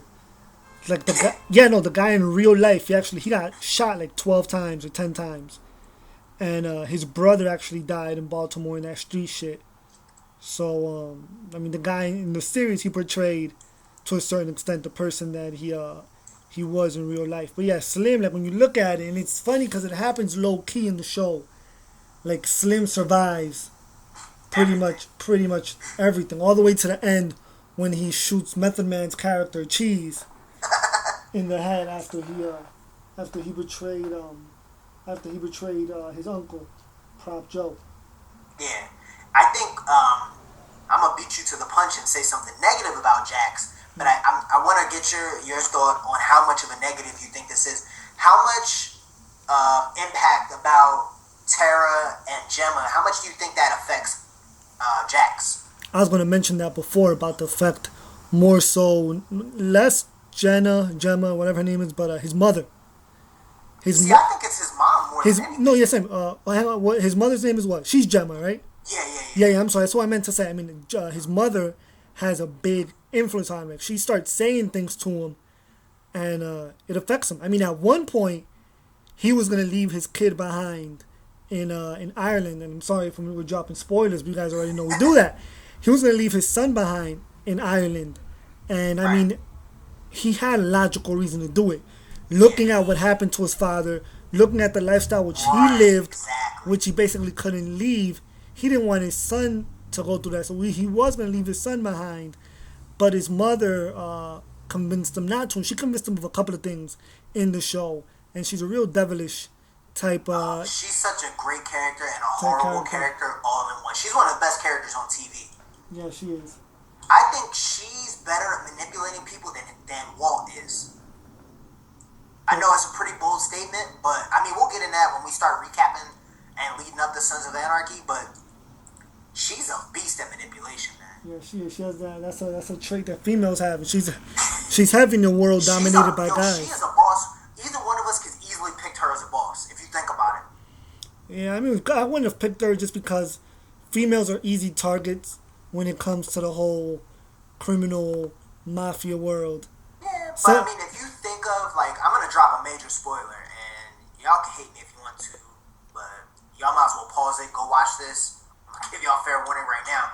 And this kind of correlates to what we were talking about Jax, is that, have you noticed how differently he started acting towards his mom after she caught that body? And then he started reading more after Whitey started telling him about what really went down with his pops and with Clay, because she basically ousted, I can't think of Jack's dad's name, but he was the original president of Sam Crow. Yeah. And she basically got in bed, don't ask me how, with Clay and ousted him as the president. And Clay started taking over, and that's when the overall the club starting to trend downward. It totally changed hands from what they wanted to do. But if you notice, he started kind of being his own man after that. He stopped listening to his mom being in his ear. But it's his mom, and I do understand that to a certain extent. But he started looking after the club more, because I think he's more loyal to the name of the club more so than the president of the club. And I think Gemma just loves men in power. But his mom is really, like, she's a fucking, she's a double-crossing bitch. Yeah. She really, really is, like, That's such a struggle between those two. Like, that's a really underrated part of the show. That's just, it's, like, her double, like, this whole, she tries to play both sides of the fence. Yeah. And, I mean, shit, that's what got her in trouble with that whole rape scene or whatever. Like, she, That, you know what, and that stirred the pot up and really started separating everybody in the club. That's when the shit started hitting the fan. Yeah, it did. You can't keep secrets in an environment like that. Like, y'all are a club, and I think she tries to make herself a part of the club, because if you notice, like, in biker gangs, the women don't have any say. But she's such a well-respected member of that community, even though she does a lot of stuff, like, community-wise that's legal. Her word, for one reason or another, I think Clay is more susceptible to what she's saying than Jax is. Yeah, I mean, she's put in work. Like, she fucking. She's a beast, though. She caught a couple bodies too. She will go to town. But she, at one point, she was almost a downfall of the fucking club. Oh yeah, I agree. I definitely, because she was drawing way too much attention.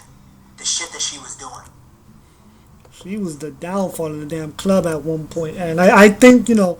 I think in your decision, I think that would affect them. But it's like you said, he's starting to see what she's capable of.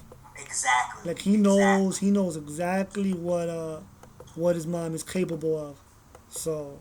Because he basically found out what really was the deal with his dad and Gemma back in the day. The reason why, because if you look, you know, he always had this memory of his dad. Never really knew his pops because he died mysteriously, quote unquote. Then he goes to Ireland, and the chick that his dad was wifed up with over there, she started talking to him. And, you know, Gemma didn't want nothing to do with that. She was like, no, don't listen to her, blah, blah, blah, blah, blah. But Jax is his own man, and he knows something is wrong. I think a lot of he got like that gut instinct that he knows something is up. And I think I respect that about him. So he started digging a little bit more, and I think that's why Gemma is like getting frantic about him finding out. Because she does love her son, obviously, but she loves power, I think, more. So she doesn't want to feel him. You know, she doesn't want to see him find out the truth, that it was her who orchestrated this whole takeover, so to speak. And you know what? I know we're going on a little Sons of Anarchy rant, yeah. But I think he kind of knew. But even before he got to Ireland, he had a feeling. He had his suspicions, and they just got stronger in Ireland. Yeah, he started putting the pieces to the puzzle together, and that's. Dude is smart. You know, he's one of those people that can take a gut feeling and put the facts together and make a decision. And that's why I picked him as my Capo. You know what I mean? Yep. So this shit definitely just got real between both of us. So you don't have anybody to pull their skirt down, right? Nope. Nobody for this week, no. Alright, so I got a little one. You guys know I'm a big MMA fan. Those of you that aren't in the world of mixed martial arts, I'm going to just give it a quick rundown. John Jones is the light heavyweight champion. He's a freak of nature, 24 years old. He was supposed to defend his title next Saturday against a guy named Dan Henderson, who's a UFC veteran, who's a very well-respected member of the community in mixed martial arts.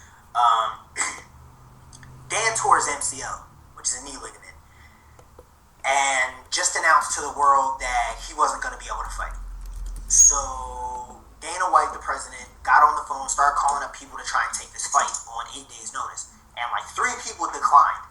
So Chael Sonnen, who is a middleweight, which is the weight class before, that's 185 pounds, whereas light heavyweight is 205 pounds. He fought Anderson Silva, who is the GOAT. Lost to Anderson Silva twice. In his most recent time, got his ass beat. He said, I'll fight John Jones. John Jones says, I'm not taking this fight. It's 8 days notice. I don't want to take the fight. So Dana White cancels UFC 151. So that means everybody that was supposed to fight on that card is not going to get paid that day. It sucks. I understand. The internet is lighting John Jones on fire. There is slander back and forth. Oh, you ruined the card, this and that and the third. Just bashing him. A lot of people are saying a lot of unnecessary racist shit to John Jones. It's cool if you don't like the dude. He's a hell of a fighter. Don't call him a pussy, this and that and the third. This falls on Dana White. Dana White threw John Jones under the bus. That's not cool from being a figurehead of an organization to throw your fighters under the bus. But to me, you fans out there that are talking shit about Mr. Jones, that are trying to throw him under the bus, that is calling a grown man that literally gets locked in the cage and gets punched and kicked in the face for a living a pussy, and y'all are sitting at y'all houses on the Xbox playing UFC Undisputed thinking it's all sunshine and rainbows and it's easy, y'all need to pull y'all skirt down. That man is a warrior. Everybody that steps in that cage, you don't like them, you might not like them, that's cool. You can't call a combat athlete a pussy. You can't call him a chump. The man didn't want to take the fight. That's a sound business decision. He's looking out for his career. He don't have no responsibility for everybody else on that card. That's Dana White's fault. Exactly. E-thugging. A lot of E-thugging. I want to see how many of these motherfuckers would say that to this guy's face. Exactly. I mean, and you know what? I'm not going to put this out there a whole lot. I'm not going to say I'm some tough guy, but you know what I do. You know what I mean? I train. You know, I've boxed. I do BJJ. I can handle myself inside. You know what I mean? You don't hear me out here talking tough. You know what I mean? Dudes are e-thugging for no fucking reason. And I don't want to pull the race card out, but I'm going to have to. Because if this was George St. Pierre, the golden child of the of UFC, nobody would say anything. But it's because it's John Jones and he's cocky. Y'all want to slander the man's name, and y'all haven't ever done anything. The man is the champ. He got his own decisions. He can make those decisions. So you guys out there that's bashing John Jones, that's trying to throw him under the bus, calling him pussy and all that shit, pull your fucking skirt down. And if you that tough, I'm sure the guy's not that hard to find. Find him. Say that shit to his face. I'm sure they'll make a good fucking YouTube video. We can talk about your dumb asses as he puts you in fucking 4 holds and breaks your fucking jaws. Dude's got like an 84-inch reach, man. Fuck he can touch you from across the room. He's a fuck motherfucker. Like, I could just imagine the conversation happening over at Share Dog. I used to be into UFC. Oh my god, man! I used to be big into UFC, and I used to be on Share Dog a lot. So I know they are killing that. I know how shit goes down. So I could just imagine some of the ignorant shit that's being said. You know what's funny is I was gonna troll Share Dog, but like I just couldn't because like all the stupid shit, not even the racist shit.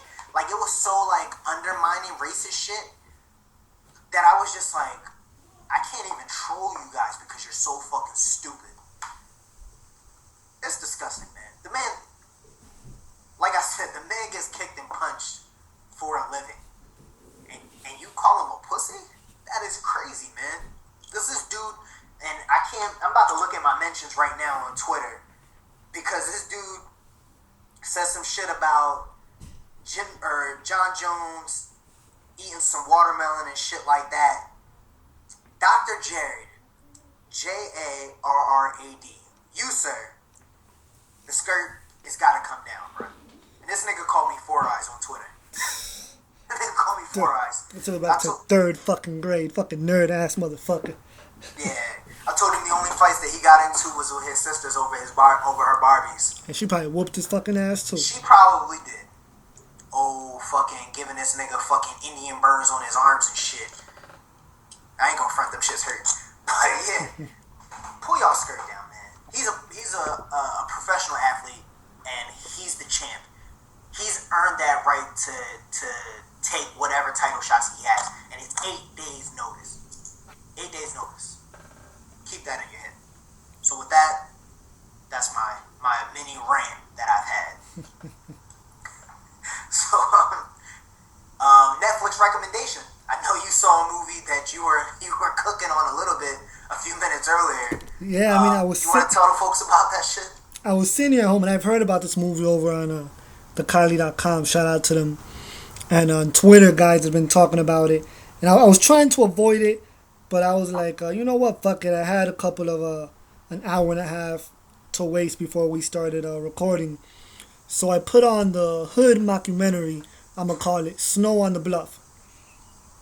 Snow on the Bluff starts off with this younger, it's not even a couple, 3 friends. It's an Asian girl, I want to say a white guy, they never showed his face, and a black girl riding around in a car in Georgia. They go buy a whole shitload of drugs. These motherfuckers went to buy 2 8-balls and a whole ton of weed. It was $500 worth of drugs. Anyways, and again, the guy's recording this with his camcorder. So it has that whole camcorder view to it or whatever. And their drug dealer, or the guy that they went to go buy drugs from, robs them. The guy then takes the camera, gives it to one of his boys, and they go ahead and they do their dirt throughout the whole thing. And I mean, it's your usual hood shit, shootings, and then the whole big hoopla about this. It's all supposed to be real. It's fucking obviously not. There's maybe 5 minutes worth of real film in there, but most of it is fake. I mean, among the things you'll see, the guy and his friends robbing some drug dealers, the guy and his friends doing some shootout, his baby mama allegedly getting killed in the movie, him chopping up drugs, and just a lot of hood shit. It's entertaining more than anything. It's no masterpiece of a film, but it's entertaining. If I know a lot of people maybe aren't from the hood but like to glamorize that whole lifestyle.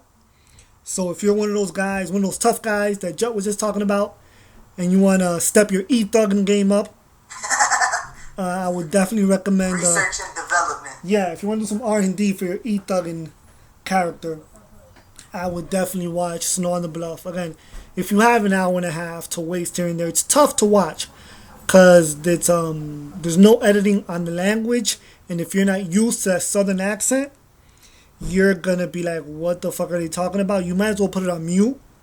You can try putting on the what's it called when the words come up? I'm trying to blank. Subtitles. Yeah, you might as well try putting on subtitles, which I might fuck around and watch it again just with the subtitles to get a laugh. But Snow on the Bluff. Watch it. Learn about life in the hood in Georgia. I'm gonna have to watch that shit, man. I heard a lot of people talking about it. Yeah, I don't even know why I got all that thing talking. Oh, it's real. That shit was not real. That shit was not real. I don't care how hood, cause the guy, the main star, and he's allegedly like real hood in real life, and he probably is. And I've seen YouTube videos of him or whatever, and the guy he got his throat slit recently. Damn. Yeah, he survived through it, and that's a real scar. You can see that shit's a real scar, which he doesn't have in the movie. So the guy's maybe a real character, but this movie's not.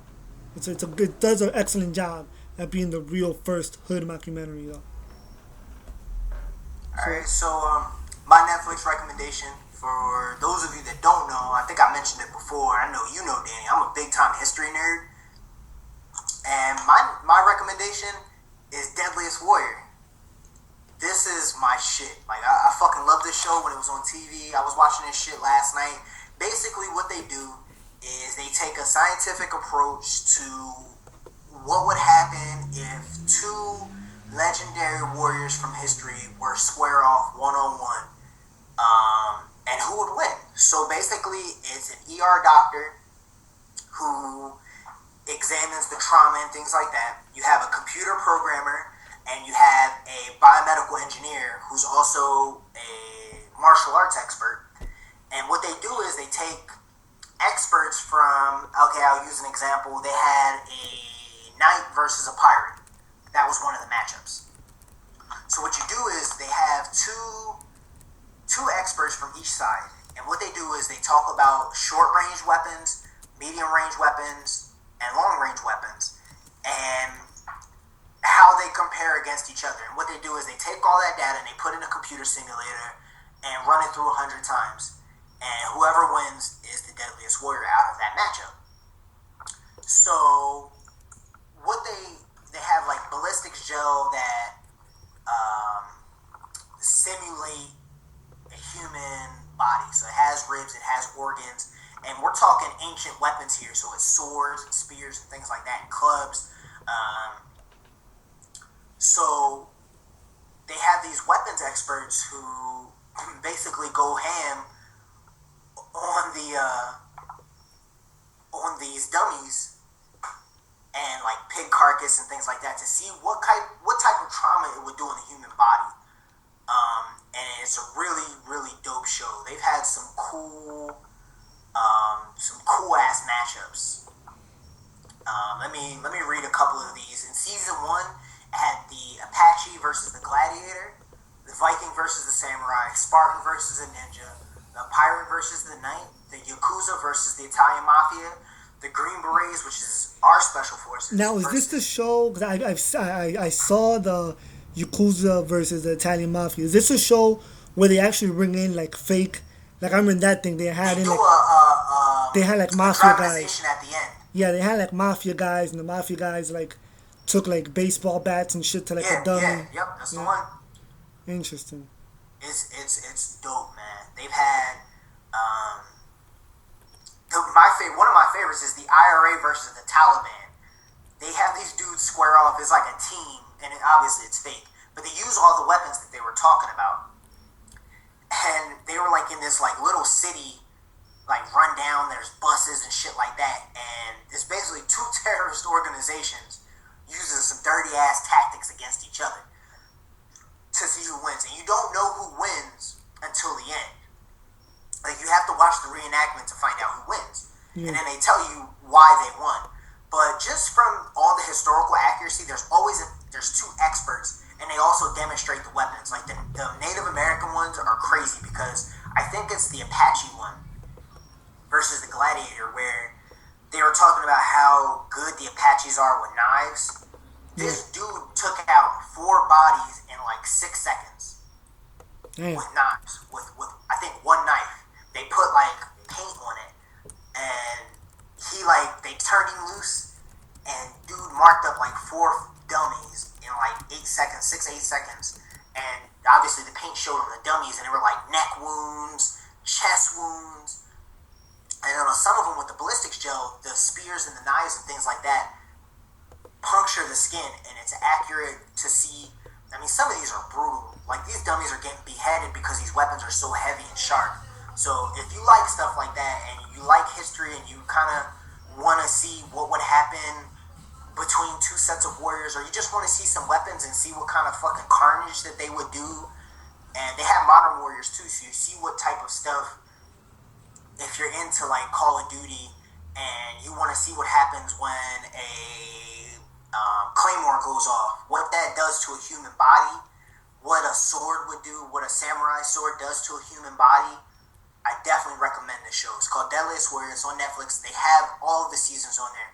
The first 2 seasons are the best, and it kind of goes downhill after that, but it's still definitely worth the watch. Yeah, I've seen it before. I've seen a couple of episodes. It's dope how they really do break it down scientifically, like like what would cause greater damage. They give out points too, don't they? Yeah, like they have competitions, and they give out. They like when one squad versus another squad, they have points like, and they be like, oh, this squad would be quicker in taking out this amount of enemies. Like certain attributes, like because sometimes the weapons are like they'll put crazy shit in the factor. Like I was watching one last night. It was Genghis Khan versus Hannibal, And with their weapons, the one sword that Genghis Khan had was longer, whereas the sword Hannibal had was shorter. So they figured that they did the same amount of damage on these pig carcasses because pigs have similar structure to humans. This dude was wielding a sword, no lie, bro, 75 miles an hour at the target. A trained professional, you know what I mean? Like, we got to keep that into perspective. Like, and the other one was like at 55 miles per hour. But the dude that had the Hannibal sword, and I can't think off the top of my head what it's called. It was a curved blade. It was a beautiful piece of metal. I mean, if you guys, like, blacksmithing was such a huge part of those times, you know, it's a piece of art in itself, even though it's a killing weapon. It's a beautiful piece of art. I've always liked swords and things like that. But they said that, well, even though they did the same amount of damage, the Mongolian sword would require a little bit more energy. So they kind of started to give the edge to the sword that Hannibal used, right?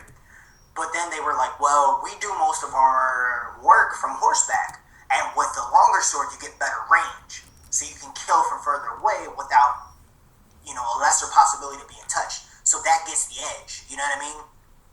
So they take all those into account. Like, one weapon beats the other one. The next weapon beats from back and forth and things like that. And then they throw it into a simulator using that data. And then at the end, they have like a reenactment to see who wins. But it's pretty cool. Like, I would honestly recommend it if you're sitting at home, you're having a couple of beers, like you're by yourself, check it out, because it's crazy. It's the only thing that's fake about it really is the reenactment, and it's dramatized, obviously, but it's pretty interesting.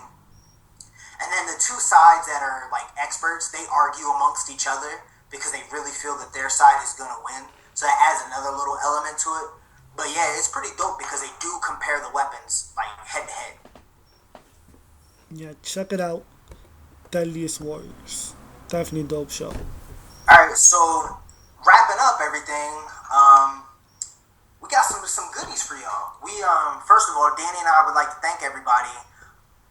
We hit number 3 last week on Podomatic. So that's a great accomplishment for us. We're inside 10 episodes right now. We're on episode 7 right now. So within 7, we started taking over. So we really appreciate you guys listening, taking your time out to download the podcast and everything like that. So to show our appreciation, on our 10th episode, Danny alluded to it earlier. We were talking about the Google Play gift cards and things like that. We're going to do a giveaway on our 10th episode. Yep, we're going to be giving away 2, definitely 2, possibly 3. Probably 3. Yeah, probably 3 Google Play gift cards, most likely of the $10 denomination. But again, this is just an early call to our loyal listeners. Like Judd said, we were up at number 3 on Podmatic.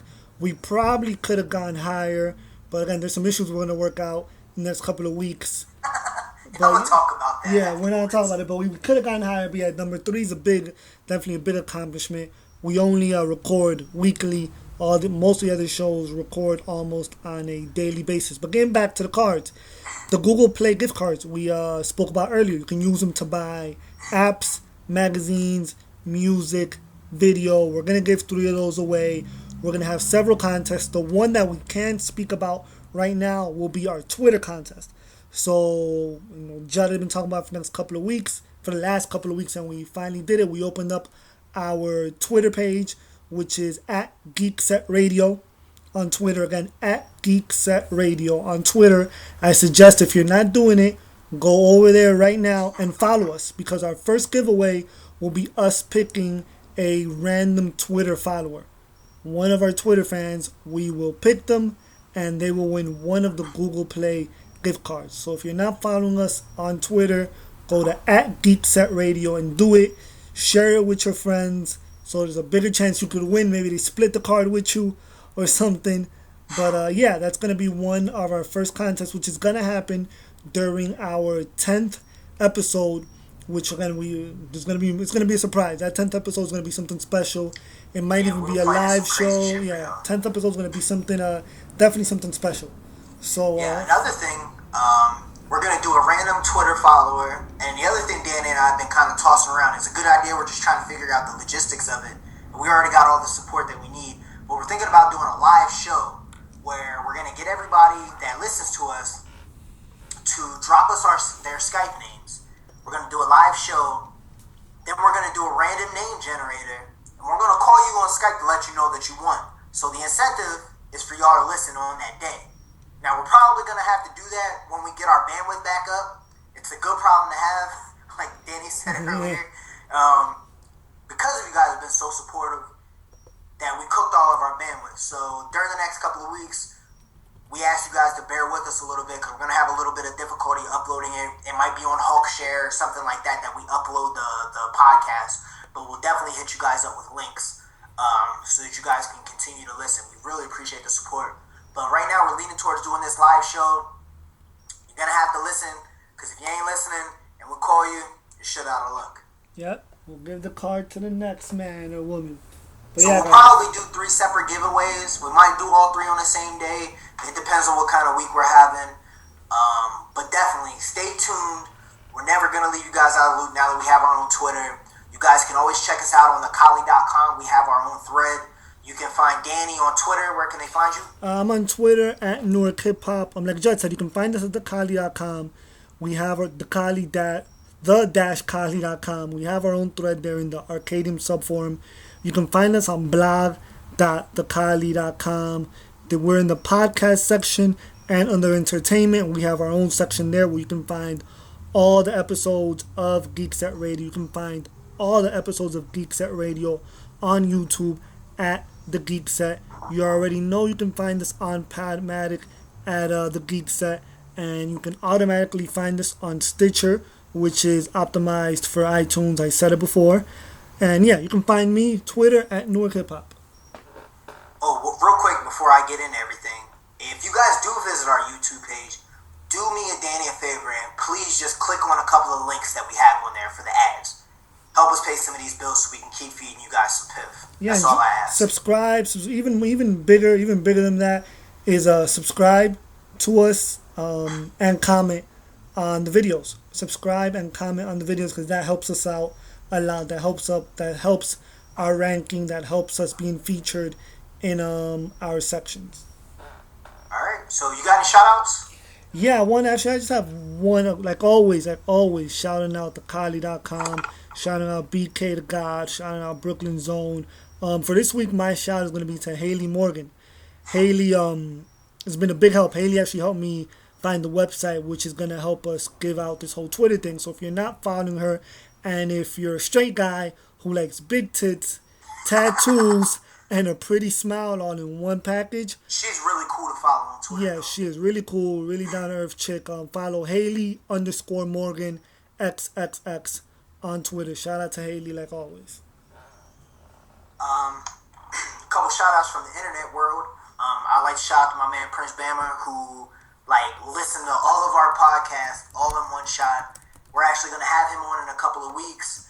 Shout out to Mook. We're going to get him on and talk about some video games. Thanks for listening, everybody. Everybody from the Kali, you guys have been so supportive. We appreciate it, guys. Everybody on Twitter. Everybody's listening to this show. Tell everybody. You guys gave us a follow. You gave us a reason to keep coming with more and more stuff for you guys to listen to. And then outside of the internet world, I just want to give a quick shout out to my teammates that are competing right now up in Boston at the International Brazilian Jiu-Jitsu Federation Boston Open.